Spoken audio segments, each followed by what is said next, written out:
잘못된 그 건강 상식 중에 하나가 기름진 음식을 먹는 사람들이 더 여드름이 잘 걸린다라고 알려져 있는데, 기름진 음식과는 별로 관련이 없다고 해요. 오히려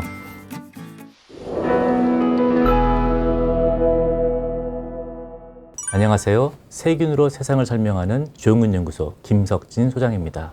오늘의 세균 이야기는 피부 세균입니다. 특히 여드름과 세균은 어떤 관련이 있는지, 그리고 어떻게 해야 여드름을 예방할 수 있는지에 대해서도 좀 다뤄보려고 합니다. 여드름은 특히 세균 관련된 피부 질환 중에 가장 대표적인 질환으로 알려져 있습니다. 10대, 20대 젊은이들의 한 85%가 여드름 때문에 고생을 해본 경험이 있다고 알려져 있고, 우리 인간이 가지고 있는 가장 흔한 질환 중에 거의 8번째가 여드름이 될 정도로 여드름은 굉장히 많은 사람들을 괴롭히고 있는 그런 질환이죠. 여드름이 있을 경우에는 단순히 피부 트러블뿐만 아니라 정신적으로도 영향을 많이 주기 때문에 자신감이 떨어지거나 그런 우울증이나 이런 부분들도 문제가 되기도 하죠. 여드름을 일으키는 박테리아는요, 큐티박테리움 에크니스라는 그런 박테리아입니다. 이 이름이 익숙하지 않은 분들도 꽤 있으실 텐데요. 원래 이 균은 프로피오니박테리움 에크니스라는 균으로 오랫동안 몇십 년 동안 불려왔는데, 최근에 박테리아 분류 체계가 바뀌면서 학명이 바뀌어서 이 큐티박테리움 에크니스라는 균으로 다시 재명명되었습니다. 이 균은 외부에서 침입을 하는 균이 아니고요, 우리 몸에 원래 살고 있는 상주균이에요. 이 균의 특성은 산소를 별로 안 좋아하기 때문에 모낭 깊은 곳에 살고 있습니다. 모낭을 보면은 이 균이 차지하는 비율이 거의 90%이기 때문에 모낭을 대표하는 가장 주된 상주균으로 이해하시면 되겠습니다. 산소를 싫어하고 또한 이들은 지방을 좋아한다고 해요. 그래서 이 모낭 안에서 만들어지는 피지선 이런 것들에서 만들어지는 그 물질들을 음식으로 자기 영양분으로 사용하기 때문에 그쪽을 좋아하죠. 평소 때는 문제가 없다가 사춘기 때 호르몬의 변화가 일어나면서 피지가 더 많이 생성이 되고 또 탈락성 피가 왕성하게 만들어지면서 모낭이 막히게 되죠. 모낭이 막히게 될 경우에는 그 안에는 산소 농도가 더 낮아지기 때문에 더 이 균들이 살기 좋은 환경이 만들어지고, 또한 결과적으로 만들어지는 지방 성분들 때문에 이들이 양분이 또 되기 때문에 많이 자라게 되는 것이죠. 그래서 문제를 일으키는 것이고, 그게 바로 여드름이다, 그렇게 이해하시면 될 것 같습니다. 지방 성분을 먹고 만들어내는 프리 패티 엑시드라고 해서 그 유리 지방산은 우리 조직 입장에 봤을 때는 이것이 자극하는 물질로 작용을 해요. 그래서 염증을 일으키고, 이 염증 때문에 결국은 또 모공이 더 심하게 막혀서 여드름이 되는 것이죠. 여드름 그러면은 자꾸 지방, 피지라는 얘기가 나오게 되고, 피지의 주된 성분이 지방이기 때문에 잘못된 그 건강 상식 중에 하나가 기름진 음식을 먹는 사람들이 더 여드름이 잘 걸린다라고 알려져 있는데, 기름진 음식과는 별로 관련이 없다고 해요.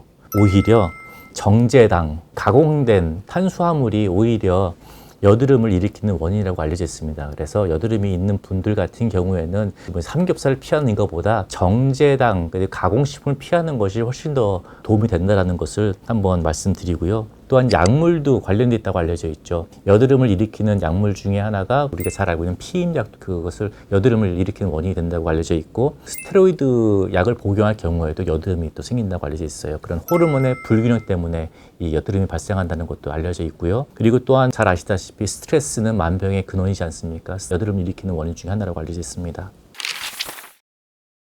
좀 전에 말씀드린 대로 큐티박테리움 에크니스라는 균은 상주균인데, 그러면 상주균 모두가 그런 포텐셜하게 여드름을 일으킬 수 있느냐 했을 때, 물론 그렇게 볼 수 있습니다만은 그 균이 다 똑같은 균이 아니라고 해요. 균을 유전자 염기서열을 분석해 보니까는 에크니스라는 균 중에서도 더 여드름을 잘 일으키는 그런 특정 스트레인이 있다고 알려져 있어요. 그래서 똑같은 환경, 유전자적인 환경, 그리고 다이어트 환경일지라도 내 몸에 살고 있는 상주균이 어떤 타입이냐에 따라서 그 여드름을 경험할 확률이 높다라고 알려져 있습니다. 그래서 논문을 보면은 굉장히 다양한 종류의 큐티박테리움 에크니스가 몸에 살고 있는데, 그 타이핑을 쭉 해보니까 유전적으로 크게 한 10개로 나눠지는데, 그 중에서도 특정 스트레인은 이것을 갖고 있는 사람들의 경우에는 여드름을 많이 경험하더라라고 알려져 있습니다. 그래서 비과학적이지만 상상할 수 있는 것은, 만약에 부모님이 여드름이 좀 많은 경우였다고 치면은, 그러면 아기가 태어났을 때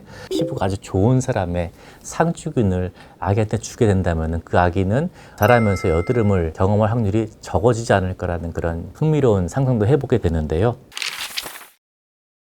여드름을 치료하는 방법이 여러 개가 있어요. 지방을 녹이는 물질 쓰기도 하고 하는데, 가장 많이 사용되는 치료제는 아무래도 항생제죠. 왜냐?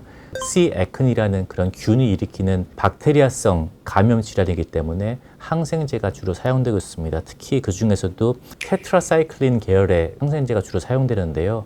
그 이유는 항균 작용도 하지만은 또한 항염, 염증을 감소시키는 작용 또한 합니다. 문제는 이 테트라사이클린 항생제는 광범위 항생제 중에 하나예요. 어떤 특정 균을 죽이는 게 아니라 다양한 균을, 넓은 폭의 균들을 죽이기 때문에 특히나 장기를 사용하는 것이 문제가 되는 것이죠. 근데 장기뿐만 아니라 실제로 며칠만 사용하더라도 피부 상주균이 정상으로 돌아오는 데는 거의 2년 정도 걸린다고 과학자들이 얘기를 했어요. 그래서 여드름이 박테리아 때문에 생기는 건 하지만은 항생제가 여드름 치료에 사용되는 것은 부작용을 동반하는 그런 접근 방법이기 때문에 한계도 있고 좀 위험성이 있다라고 말씀드릴 수 있겠어요. 그런데 다행스럽게 또 최근에는 3세대 테트라사이클린이라고 이름이 세레사이클린이라고 해요. 이 세레사이클린이라는 것이 2018년에 FDA 승인을 받았다고 하는데 흥미롭게도 방금 말씀드렸던 C. 에큰이라는 여드름을 일으키는 것으로 알려진 그 균에 좀 특정적으로 작용을 한다고 해요. 그래서 그 여드름을 예방하기 위해서 우리는 뭘 할 수 있을 것인가.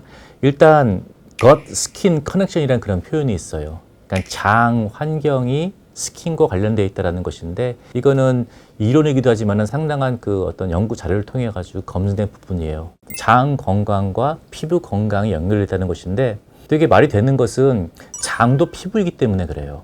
우리 장은 우리 안에 있기 때문에 피부가 아닌 것 같지만 실제로 장도 엄연히 우리 몸을 감싸고 있는 피부의 하나입니다. 그래서 그 면적을 봤을 때 장은 약 200에서 300 평방미터 이르는 굉장히 넓은 표면적을 가지고 있습니다. 거의 테니스 코트 하나에 맞먹는다고 얘기하는데요. 반면에 우리 피부는 계산해 보면은 약 1.5에서 2 평방미터라고 얘기를 해요. 지금 우리 눈으로 보는 피부와 우리 보이지 않지만 장 안에 있는 피부를 비교해 보면은 약 그 표면적이 100배 차이라고 우리가 얘기할 수 있어요. 그렇다면은 100배다 많은 표면적을 차지하고 있는 내 안에 있는 피부의 건강도가 100분의 1에 해당되는 그런 우리 눈에 보이는 그 피부의 건강에 영향을 미친다고 유추하는 것은 당연히 상식적으로 말이 되는 말이고 그리고 과학적으로도 설명이 가능한 부분이라고 말씀드릴 수 있겠습니다.